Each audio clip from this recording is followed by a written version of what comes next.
Good evening, everyone. So I thought it was finally spring, but this ice seems to have snuck in somewhere. So it is freezing. Oh, my feet are like ice. I love the way I always give you like a weather update at the start. It's very fancy. But the weather's always a good conversation starter, I think. Yeah. Anyway, I do have my fourth point from Botswana, so let's check it out. On our first night there, we discussed as a team the things we were most looking forward to and the things we were worried about. I listened as we went round the circle and thought of a million things I was excited for, but couldn't seem to find anything that I wasn't looking forward to. I don't mind roughing it and I enjoy a challenge, but there was one thing hanging on my brain.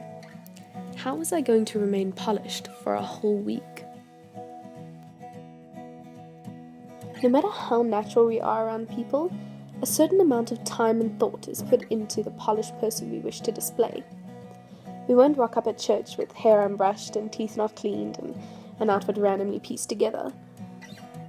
None of us enjoys being seen not at our best, whether it's what we look like or emotionally not at our best. And so I had this thought in the back of my head, and I wondered how raw I would have to allow myself to be seen.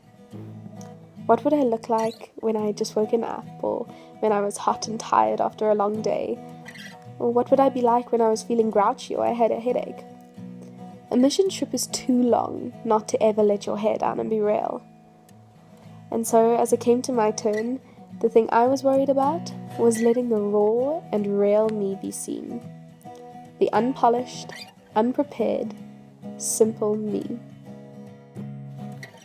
A lot is placed on the acceptance of people, some more than others, but we care what they think. We want to represent ourselves well and be seen at our best. It's fairly easy to maintain this for a Sunday morning or church event, but when you're living with people, the raw you is going to come out. As the mission began, I made a decision. I decided that I wasn't going to stress and ruin my whole time there, polishing and remaining masked. I was, from the very beginning, going to let down my walls and be vulnerable, and let my team see me, the tired, sleepy, hyper, sometimes messy, unbrushed, real me. I'm not going to lie, it was kind of scary to make that decision, to let down my hair and be real, but the family our team became was beautiful. My fears were unfounded, obviously, and the raw me was not rejected, but rather opened my eyes to the trust I could extend to them and the friends I had in them. One of my favorite things this mission was the team and family we all became, and the trust and love that was evident. It was amazing. Being real is sometimes scary, and to make the choice to let yourself be seen, the real inside you is vulnerable and a jump off the cliff moment. But to be constantly fixing your mask is unsustainable. Until you allow the real, raw you to be seen, you are unable to experience the acceptance and support of those who care.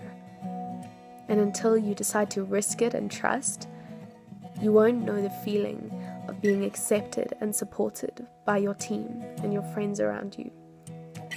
So risk it, be real, let down your hair, and as you are real with other people, they will feel more comfortable to be real with you, because you've been open and you've shared part of you, you've shared another level of you, and so they'll be able to trust you as well with that. Thank you so much for watching. Here is today's setting. Yes, very fancy, very real and raw, hey? But thank you for watching, and I hope that you enjoyed it. Please like and tell your friends and subscribe and all of that, and I will see you next time. But keep warm.